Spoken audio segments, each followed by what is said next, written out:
digestiva local, con lo cual este tipo de resección muchas veces conlleva un seguimiento un poco más riguroso o más corto en el tiempo, y esta es una cosa que se debe valorar. No es lo mismo resecar en un paciente de 80 años que en uno de 30. Por tanto, otra línea de posible discusión en la que hay que valorar varias cosas: edad del paciente, riesgo quirúrgico, y a lo mejor algunas veces es mucho mejor operar y saldar definitivamente, como decía antes el doctor Armengol, en otro caso en la vía biliar. No, a veces hay que valorar todas estas cosas conjuntamente con el cirujano, por supuesto, y el paciente.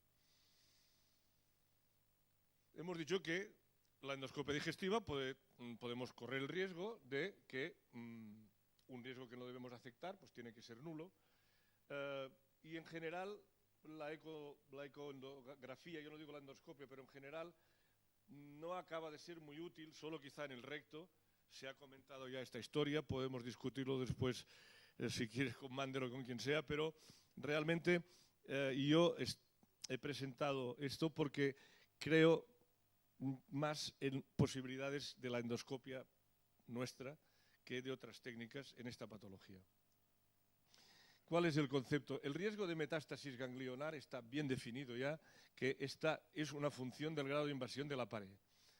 O sea, es una cosa que una vez estudiamos la pieza, todos sabemos, y esto ya hace años que se sabe, que tenemos que conseguir que nos digan, nos dé el patólogo todos estos datos para realmente volver al concepto cero y por consiguiente a que el riesgo de metástasis también sea cero.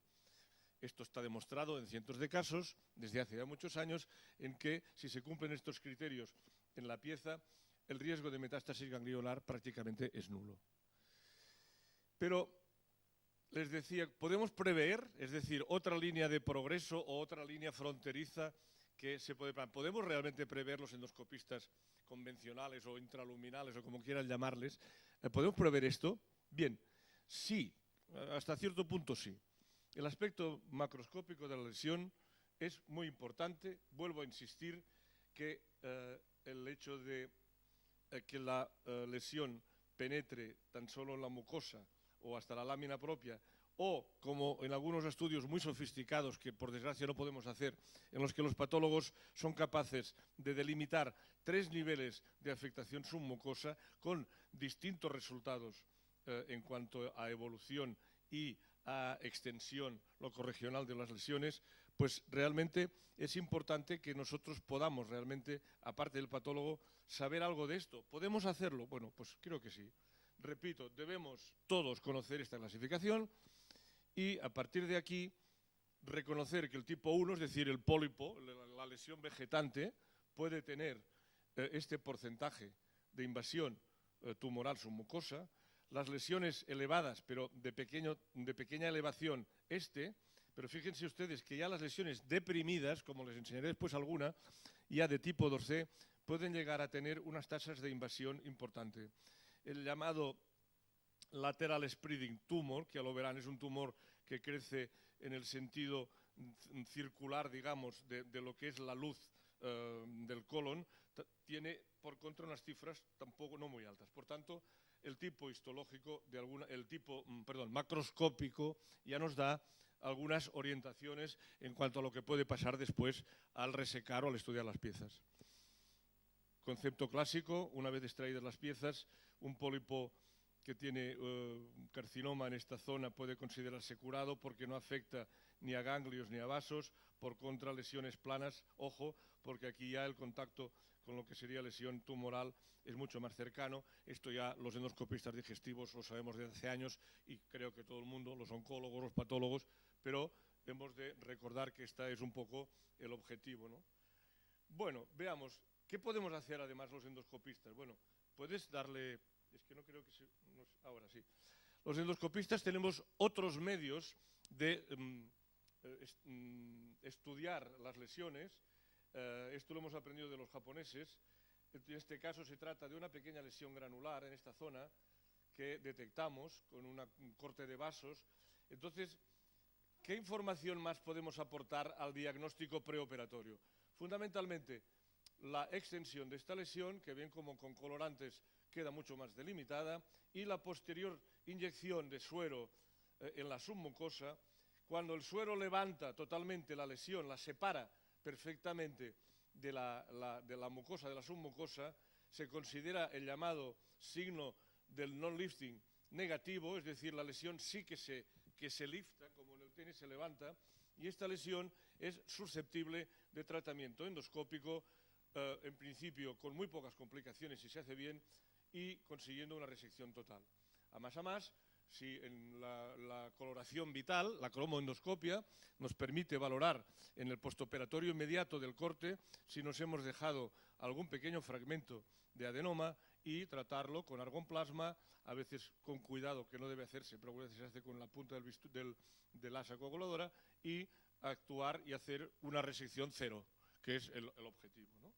Pasemos la siguiente. La cromoendoscopia, una técnica de la que hemos sido pioneros con varios endoscopistas españoles, el doctor Armengol, el doctor Miquel, el doctor Abate, el doctor Ferrando, y no me quisiera dejar a ninguno más, pero... Hombre, Vázquez Iglesias hizo su tesis sobre querido manito, en paz descanse. Bien, este señor, nosotros trabajamos en aquella época en úlcera duodenal, en metaplasia intestinal gástrica, todo esto ha cambiado, pero el fundamento es el mismo. Se trata de, por unas técnicas distintas, de hacer contraste entre de la superficie que estamos estudiando, entre valles y montañas, por así decirlo, de manera tal que podamos, como hizo este señor Cudo, establecer unos criterios y acto de estudio de la pieza en función de los pocillos glandulares, de las glándulas de Lieberkühn, podemos establecer una serie de grados que van desde estos dos, fundamentalmente, son normales, es decir, hiperplásicos fundamentalmente, y luego ya tenemos adenomas con distintos grados de evolución hasta llegar a los adenomas degenerados. Esto también es importante porque nosotros tenemos, como muchos, los colorantes están en la mesa de trabajo, al lado de las pinzas de biopsia, al lado de todas las cosas, como un instrumento más casi de rutina que se puede emplear. Además, hoy día tenemos la posibilidad de tratar electrónicamente la imagen con sistemas NBI, el sistema Fuji, con lo cual también nos permite detectar, y aquí tenemos unas cuantas de estas lesiones para que vean cómo se ven, digamos, cuando nosotros aplicamos el colorante. Esta sería una mucosa normal y esta sería una mucosa, este es un pequeño cáncer superficial, pero que ya tiene una desestructuración casi total de las glándulas, y de alguna manera todo ello nos permite, por ejemplo, atrevernos más a extraer un pólipo así o así que no a una lesión así. ¿Qué más? Otro signo del non-lifting. Antes han visto cómo se levantaba una lesión, ahora verán cómo no se levanta una lesión. La lesión es esta, pero en cambio ven como el suero que yo he clavado e inyectado aquí sale rechazado, se aparta de la lesión. Al apartarse de la lesión, ¿qué sucede? Pues que quiere decir que la submucosa está invadida y no permite levantar de una manera uniforme. Este paciente, por tanto, es inmediatamente quirúrgico, no hace falta ni hacer biopsias. Es quirúrgico, si está bien hecha la técnica, ¿no? Otra línea interesante, y ya conocida por muchos, básicamente por los endoscopistas clásicos, pero que merece la pena.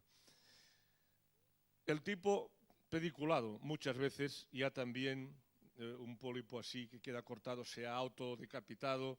Hay una serie de signos, el tamaño grande con zonas irregulares. Esto si lo teñimos veremos que posiblemente es carcinomatoso.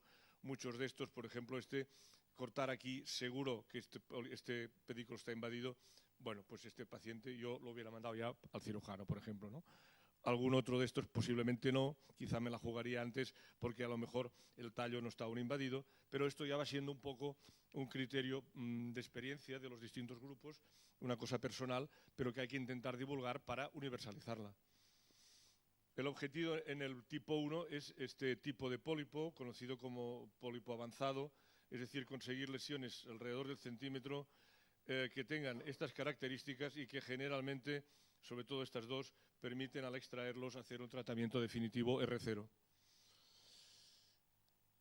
Otra cosa que ha cambiado, antiguamente, como que la mayoría de estos pólipos se extraían quirúrgicamente, nos decían el 40% de lesiones grandes tienen malignidad. nos hemos encontrado en los últimos años que nosotros, resecando pólipos grandes, del mismo tamaño